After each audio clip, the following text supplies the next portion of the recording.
It's really exciting to be here, and I feel sort of, I suppose, honoured and slightly daunted to be in such like an impressive lineup of speakers. And I'm sad to have not been able to attend all of these events, this series you've had. It's been really, really extraordinary. So I'm going to start with the way you're not supposed to start talks, which is an apology. But because I had COVID, this is less kind of prepared than I thought it would be. But I'm going to talk a little bit about what my PhD is about, and then a little bit about the book. And then we can kind of draw stuff out in the Q&A. But yes, it will be slightly less, a bit more kind of like freewheeling than normal, I suppose. So when I started thinking about work for the PhD, there was a kind of puzzle, which was like, why aren't people talking about work? Because work seems to have some of the sort of features that might trouble political philosophers, but it doesn't really appear in kind of standard accounts, right? The sort of standard liberal framework of political philosophy, there's some discussion of access to meaningful work as a basic good, but that sort of assumes that there's a fixed pie of jobs and it's the division of the jobs that's the problem, right? There's not much for the sort of thinking systemically about work. Kind of in the period between me starting the PhD and now, there's been a growing interest in work. I think it's fair to say it's still pretty minor, but there are some sort of different approaches to thinking about work, and particularly kind of like around through Elizabeth Anderson's book, Private Government, which basically sort of, it's a very polemic book in the sense that she's writing to an audience of American libertarians, right? And she's saying, you all love freedom, but yet you endure this unfreedom, right? So it kind of identifies this political relationship of power over at work. And there's been other work in that sort of broadly Republican tradition, as well as some sort of more critical theory inflected discussions of work, as well as a sort of ongoing feminist discussion of the conceptual boundaries of work, whether those need to be sort of contested, what it means to take one kind of work as a starting point. And some of that also comes from, I guess, unions, activist movements, women's groups, particularly around sex work and social reproduction. So I think one thing that I want to do in the PhD is say that there's a special reason that we should care about work. And there are normally two kind of reasons given for when people talk about why should anyone care about, why should political philosophers care about work? And the first one of these I call the kind of neutral one, which is work is a very common activity. It happens all the time. People have to go to work. It's normal. It's part of life, right? So an activity that is that common shouldn't be ignored by political philosophers. That's the way that framing normally goes. The second one is there's a kind of claim to specialness about work, i.e. work is a special kind of activity, and that's why political philosophers should care about it. It might be politically special, for example. And I find this pretty plausible. So one reason to think is that it grants goods not available elsewhere. It might involve practices that could be politically troubling, and that's the one that Elizabeth Anderson tries to bring out. We could say that work might not itself be special, but it plays a special role in society. It's sort of it's non-optional, right? You have to go to work. Therefore, political philosophers should be interested in this non-optional activity. The reason I think that it's special is using Marx's notion of labor power makes us see that, or draws attention to the fact that there's a kind of political relationship of control baked into the work relation, right? So this will probably be all familiar, but we have this sort of background on freedom in the entrance to work, right? Because of market dependence, because of a wage society. So it might appear as a freely made choice, but it's not, because needs are met partly in the market. Labor power must be bought and sold for wages, right? But labor power, and this is Marx here, is a special kind of thing.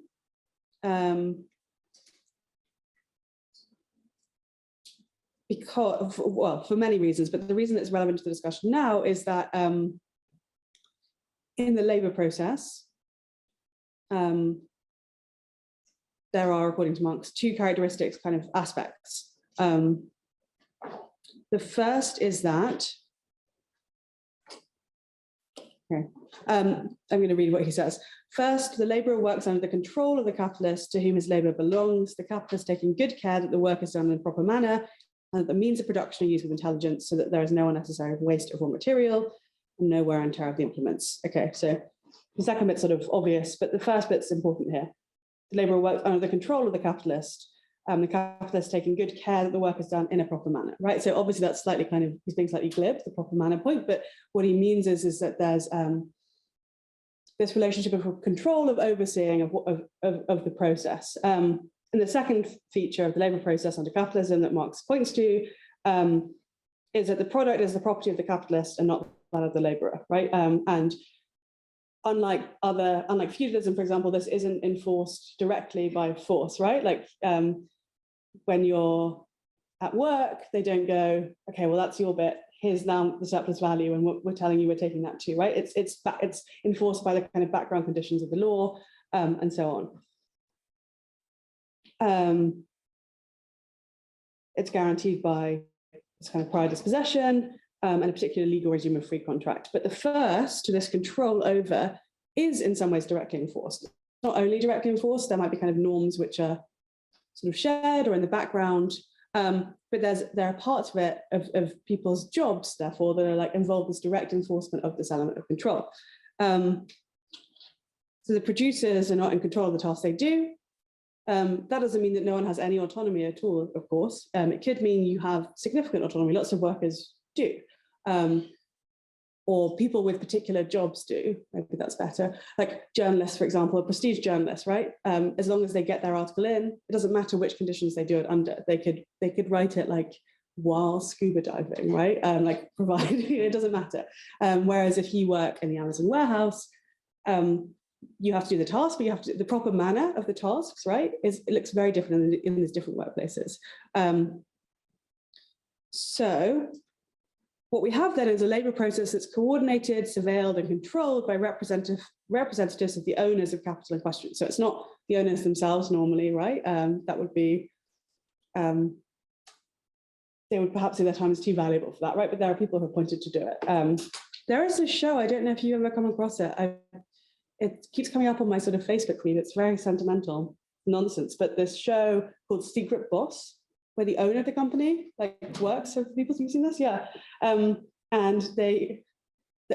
for some reason, Facebook thinks that this is what I want to see at the moment. It keeps sending me videos of like, or putting in my feed, videos where there's a big reveal at the end, and the boss, like, the ones I've seen are mainly American, and they're obviously really harrowing. People are paid like nothing, and they have these huge bills. At the end, the boss doesn't seem to realize that the kind of poverty wages they're paying might play a significant part in this, and just say, oh, we'll buy you a house, or like, we'll pay for your child's like leukemia treatment, right? Like it's this kind of thing. But so normally, I guess there's real diversion. The point there is the boss normally isn't there, right? It's normally managers, apart from these kind of heightened, complete pantomime nonsense. So, okay, and relating this back to political philosophy, there's this relationship of coordination, surveillance, and control. So unless you took the most narrow definition of politics, this is clearly a political relationship, right? In which one group exercises power over another, and in which competing interests are struggled over, but also generated. And perhaps even in the most narrow view, where politics of what politics is, where politics might pertain to questions of the state, its sort of legitimation, its scope of action, and so on, the state is involved in that process by setting minimum legal standards. So the minimum wage, or like rules on health and safety, right? So there is this, again, this puzzle. Why don't political philosophers kind of care about this topic? Yeah, some examples of this is always a nice example. I think about it a lot because I am, as I'm sure all of you are, often working at a desk, but the modern standard desk is invented sort of, I think it's the 1910s, can't remember the exact year. And the idea behind it was that if you're a sort of 19th century clerk, you would have these big piles of paper. You'd have all of these stuff to basically hide behind, right? So it wasn't obvious what you were doing. You have a desk like this, it's like being only allowed to have one tab on your computer.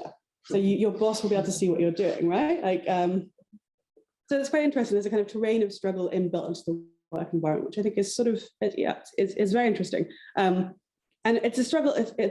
Struggle makes it sound like heroic and the workers always win, but as we know from the desk, it's not. Struggle doesn't mean that, right? It's kind of multi-pronged. Okay, so that's one example of control.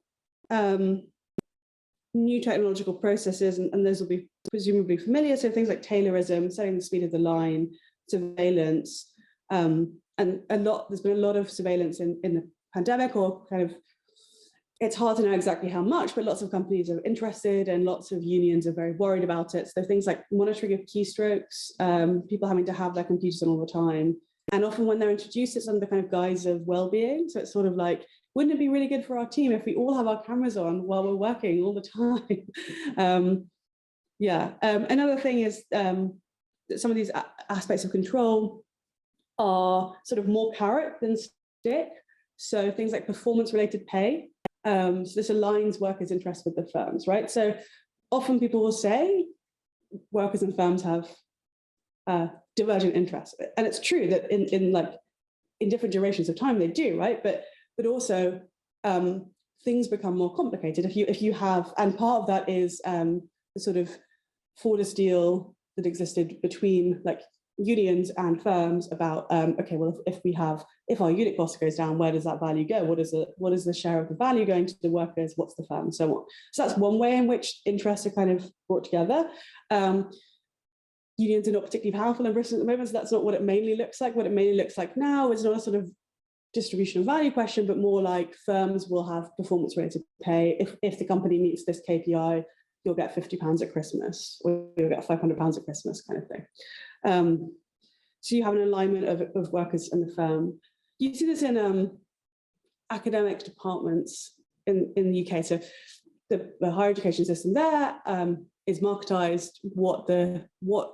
The main market mechanism is student fees. So universities are hugely dependent on student fees, and you get money for each student. So you want to get as many students as possible. Some universities, about 80% of their income is student fees, even at quite sort of more elite universities, but that aren't like Oxford or Cambridge, still about a third of annual income is from fees. So basically universities want bums on chairs. And you can see the generation of interest, right? Because I'm in a philosophy department. Philosophy departments are always being threatened to be closed, and sometimes they do, because there's nothing you can do to make 18-year-olds want to study philosophy. There's a fixed number, or more or less fixed number. Perhaps things like, the TV show The Good Place or whatever, like that probably generated more interest, more possible like student numbers, but there's nothing that like the academics can do, right? Unless they wanted to do their own production, which who knows what university management will do next. Like, this is not, let's not rule this out, this possibility. But what you have there is you have the threat of the department shutting down, and the kind of worsening of conditions, the growing focus on recruiting students above all else. So you have like endless days to recruit students, because you need each student so you can get £9,000 from each of them, basically. You need as many as possible. So you can see how the generation of that kind of shared interest in the department continuing, which is sort of material, but also lots of academics want the philosophy department to continue to exist. And for sort of, I know they like philosophy, but you can see how that merging of interests can kind of happen in real time with that as well. It's obviously a slightly different example because it's not the way that value is extracted or profit is made in a university that's sort of semi-public. It's a bit more complicated, but it's interesting to see how you could have your short-term interest, i.e. your desire to not be completely exhausted at the end of the day, is sort of overcome by this bringing together of medium-term interests, right? And that kind of stuff you see in firms all the time. Okay, so yes, I think that's enough about why work is political. So the idea there is that like, even someone who thinks politics or political philosophy should just be about the state should be interested in work, because the state sets these kind of minimum standards for the acceptable degrees of unfreedom or access or kind of exposure to risk And people who have an expansive definition of politics, i.e. politics sort of relates to, well, there's different ways to kind of define that, right?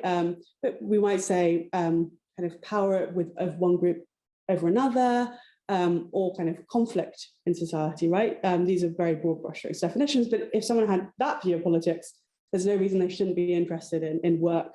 All of which is to say is that it's good that political philosophers are getting more interested in work, but there's a lot more to do. There's like a lot of kind of catching up in a way, right? So that was one of the contexts for writing the book, a kind of frustration with the fact that the relative lack of interest in the topic within academic philosophy, academic political philosophy or political theory, was to say a similar kind of move to Elizabeth Anderson's book, to be like, look, these are very important political questions. So what I wanted to do with the book, I suppose, is talk about that political relationship, that power over the exercise of control in the workplace in an accessible way. And the reason I thought this was an important thing to do is that there's a lot of sort of hyper-politicization, especially in the wake of, in the UK context, like Corbynism, and a really strongly felt commitment to the left, but a kind of continual worry about a slippage of that profound frustration or anger into very individualized little bits of content, if that makes sense. So like, and the kind of immediate pull of things like in Instagram and influencers, and basically things we might term like socialist content, basically, right? Stuff people share online, and they're like, that's it, that's the end of it, right? And the other context here, of course, is that the kind of like hollowing out of democratic forms, particularly democratic forms of working class life or of bits of civil society as well, right? So when people find out about, so if you're a young person, you got involved in the left around Corbynism, your way of getting politicized might be quite individual. It wouldn't necessarily be via a union, via a kind of feminist group. In some cases it might be, but for some, maybe for some students, for example. But there's a lot of people who kind of come to politics without that kind of open democratic space. And I think the problem there is that it's bad for lots of reasons, right? Strategically, it's quite worrying, but in terms of how that relates to the book, the idea is like trying to slow down the feeling of immediacy people have about sort of infographics about socialism, basically, and say, okay, what is this thing, capitalism? What does it mean to talk about the capitalist social whole? What is this kind of thing? Because there's a similar problem, not so much from the left or young people on the left, but the way a kind of memified version of a discussion of capitalism in which capitalism is everything bad that exists in the society we live in. So, but it kind of becomes like something you can't really do anything about. So you see this in this discussion of, oh, there's no ethical consumption under capitalism, right? As a kind of justification to just do what you want, right? Rather than thinking about what that might really mean, which is like, we're caught up in these complex relations which dominate us, in which domination happens and so on. So I wanted to try and think, well, what exactly is this thing, capitalism? How does it relate to work? Work is a very good way, it's a very concrete way of helping people to talk about capitalism, to talk about quite abstract phenomena, because, well, yeah, everyone has to work, right? And it does bring that relationship of power into view, that relationship of domination into view. And I think the pandemic has done that in a quite troubling way, but a way which is quite exciting from the perspective of a sort of trade unionist, right? Which is like that relationship becomes a visible one, the kind of lie of like, we're all family here, we all want the same thing. When that kind of conflict comes to a head and people don't want to come in because it's too risky, or they're being made to come in knowing that they will like pass COVID on to other people there and so on, it kind of brings it to the head. And there's some interesting polling recently where people were more likely to say, I can't remember the exact question, but the polling suggests that people were more likely to point to some kind of conflict in their workplace, as if this relationship had become politicized. And I think the pandemic is important there. So the book, that's what the kind of thing the book wants to do, to talk about this political relationship in an accessible way, because of the sort of temptingness of quite empty discussions on the left, especially that I had seen sort of in groups I was involved in, which is just like capitalism is everything that's bad in existing society. So I wanted to try and like slow things down and talk about what is this thing, and work is a good way to do that. I think the book itself answers 3 questions. The first is, what is work? Well, I'm not sure if it answers these questions. It points to these questions and points to the ways in which these questions are contested, and these are good questions to ask, I suppose. The first is, what is work? And the idea there is that what work is, the limits are important, right? This is one of the chapters of the PhD as well, but the thing that I think with this is that there's a tendency to call more and more things work. A lot of people are very critical of this, and I'm sympathetic with the critics, but I think we need to consider, we as in people who are kind of critical on the one hand of work under capitalism, but also want to be critical of potentially limited definitions. I think we should think about what exactly is being claimed when an activity is claimed to be work, right? So sometimes people will say, talking to your friends is emotional labor. I don't particularly like that claim, but it's one people make a lot. But it could mean all kinds of different things, right? It could mean, on the one hand, talking to your friends requires effort. Or it could mean talking to your friends is emotional labor and therefore should be paid, right? Or it should mean talking to your friends, and paid by who? The state, the friends, right? So the point is that like a lot of these times these claims are made as a claim to the kind of context or the intention of what's being said seems important. And sometimes that gets a little lost in the discussion. So, and the other thing, of course, is that the legal lack of recognition of certain activities as work, whether that's sort of sex work or bits of the gig economy. One interesting case is workers in a care home who have to sleep in the care home when they're asleep, even though they have to have their phone next to them, so that if they get woken up and then have to go and look after one of the care receivers, so they're not really fully asleep, right? They're still at the kind of beck and call of the employers. Legally, there was a case that found that that doesn't count as work, right? The people who, when they're sleeping in the care home, they don't need to be paid minimum wage. It's not work, which is,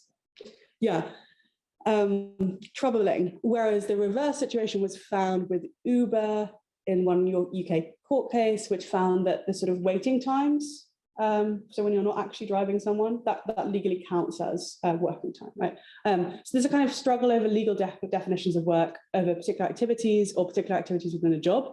And that's an important part of the kind of what is work discussion. So these are some of the things I try and draw out a bit in the book. Second question is sort of what's wrong with work? What's harmful about it?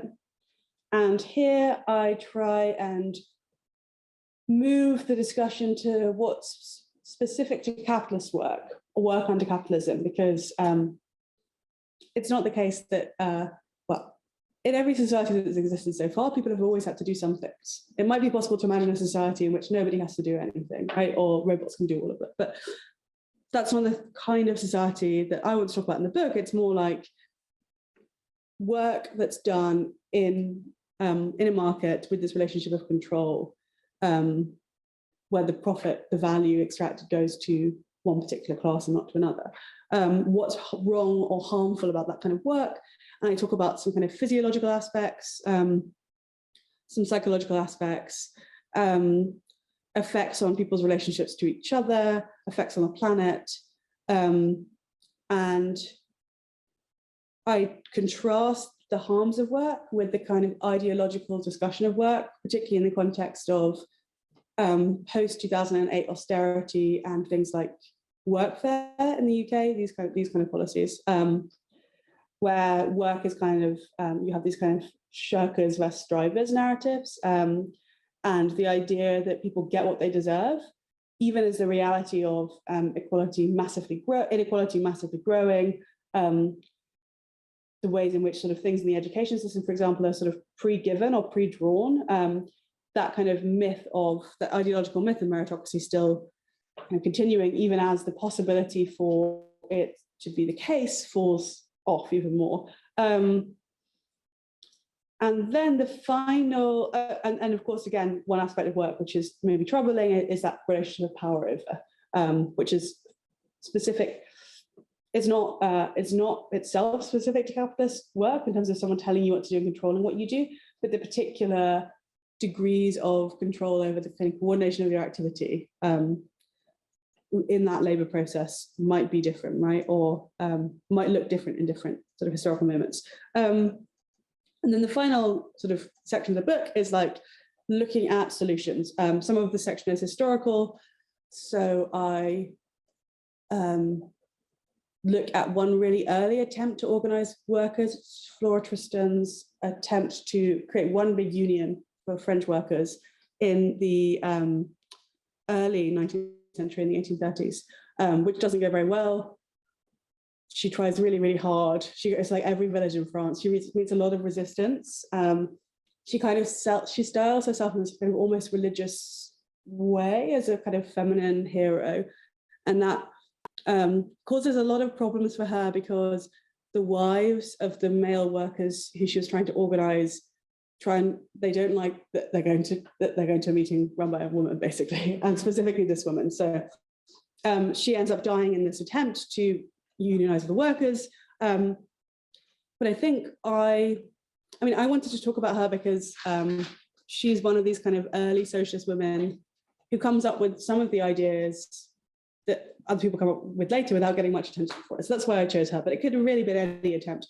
I think what I wanted to do with these historical examples is show that the balance of power has been weighted towards capitalists, towards employers for a long time. And it might seem like, especially so now, and it is relative to a few decades ago, but that balancing of power has also been much more strongly in favor of bosses at different times, right? The forces have been even more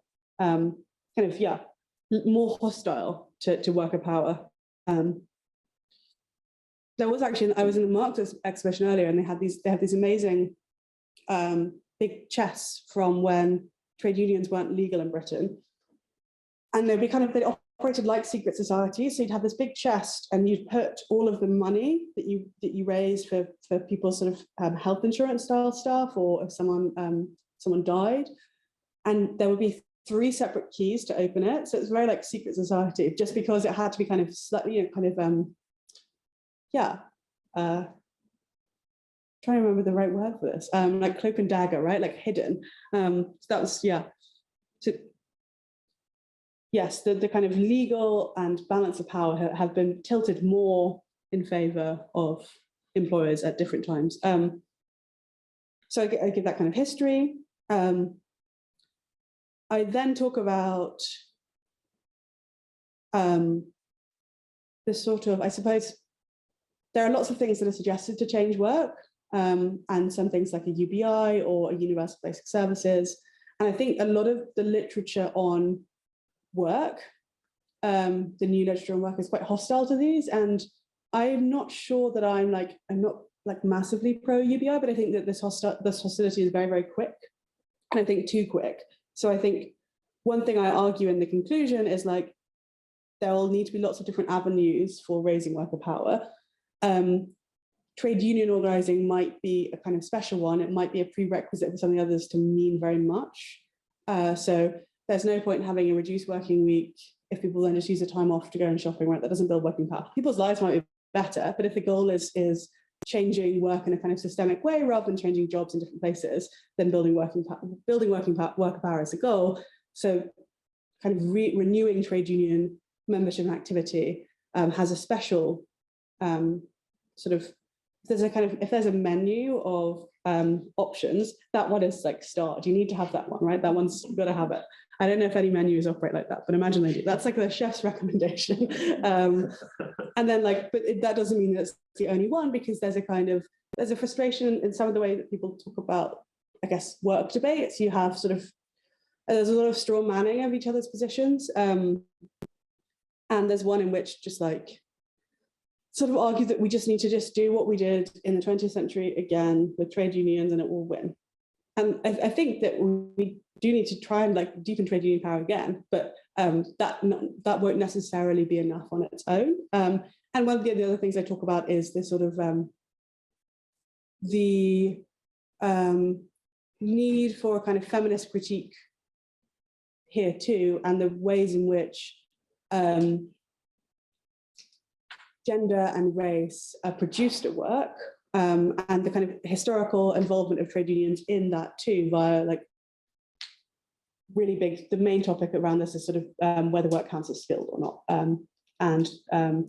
This is one of the most famous strikes in the UK was this Ford machinists workers strike, so women workers, and they were arguing that their job was skilled, right? And these are the kind of things you get all the time. If your job is skilled, you get paid more. But women's activities, which were seen as women's ones, were not put in the skilled grades. There's a big couple of councils, I think Glasgow and maybe Birmingham, have had to pay out loads and loads of money because it turned out that women doing sort of equivalent level jobs were put in the unskilled category. So dinner ladies would not be who serve school lunches, would be put in the unskilled, whereas men at kind of equivalent level jobs, I think it was bin collectors, would be in the skilled grade. So the massive gender discrimination kind of case. And yeah, so I think the point there is that, yeah, it's not just a case of we can just redo Fordism, because that isn't possible for all kinds of reasons, not least kind of planetary sustainability ones, but that we also need to think about a kind of like feminist response to the problems of work. And one thing that I'm very keen on at the moment is politicizing this question of time as one possible avenue of broadening struggle in and sort of against work in a more general sense, as well as waged work. I think that's all I've got to say for now.